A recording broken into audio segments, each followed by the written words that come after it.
Everybody wants something. Middle finger in the air, no fist pump. And me, Shawn Wiz, got this bitch jumping. Halo semuanya, perkenalkan saya Akila Tia Malia, nomor absen 6, kelas 8 TEP. Saya merupakan murid dari SMP Negeri 2 Bangkalan. Sebelah sini adalah guru pengajar pendidikan Pancasila. Dalam tugas pokok 1 ini, saya diberikan tugas tentang sejarah kebangkitan nasional. Dalam sejarah kebangkitan nasional terdapat Stovia. Stovia merupakan sekolah kedokteran pribumi yang berada di Batavia. Sekolah ini terdapat pada zaman Hindia Belanda. Awal mulanya, Belanda mendirikan Stovia agar muncul dokter-dokter dari rakyat Indonesia itu tersendiri. Karena pada masa itu sangat sulit untuk mendatangkan dokter dari luar negeri, yang pada saat itu juga terjadi wabah di Indonesia yang menyebabkan para Belanda mengajarkan orang-orang Indonesia agar dapat menjadi seorang dokter.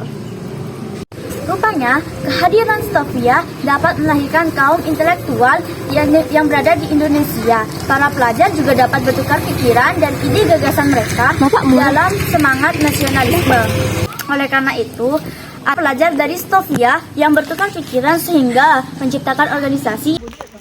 Organisasi tersebut berdiri sejak 20 Mei 1908 atau sebelum kemerdekaan Indonesia. Dalam organisasi tersebut, Dr. Wahidin juga bertukar pikiran dengan Sutomo dan Suraji. Dalam ide tersebut yang kemudian diteruskan oleh Sutomo menjadi organisasi Budi Utomo. Maka dari itulah organisasi Budi Utomo menjadi organisasi pertama dalam sejarah kebangkitan nasional yang didirikan oleh Dr. Sutomo dan Dr. Cipto. Arti dari kebangkitan nasional ini, dengan adanya organisasi Budi Utomo pertama kali itu menciptakan motivasi bagi organisasi-organisasi yang lainnya. Setelah adanya organisasi Budi Utomo, kemudian muncul organisasi lainnya. Dalam organisasi tersebut bertujuan untuk memperbaiki nasib atau keadaan rakyat-rakyat Indonesia. Selain itu juga, organisasi yang lainnya itu bertujuan untuk melawan penjajahan dan memerdekakan negara Indonesia. Ada beberapa organisasi yang muncul di Indonesia. Yang pertama tadi adalah organisasi Budi Utomo. Organisasi ini muncul akibat adanya politik etnis yang disebabkan karena semua rakyat Indonesia sudah bisa mengenyam pendidikan, namun terhalang oleh dana. Kedua ada Serikat Islam. Awal mulanya diberi nama Serikat Pedagang Islam. Ini dilatar belakangi oleh munculnya para pedagang yang berkumpul menjadi satu organisasi agar dapat bersaing dengan para pedagang asing. Yang ketiga adalah Partai Nasional Indonesia. Partai ini dibentuk oleh Insinyur Soekarno yang bergerak dalam bidang ekonomi, sosial, dan politik yang bertujuan untuk kemerdekaan Indonesia. Selain itu juga masih banyak lagi organisasi lain yang tidak bisa disebutkan.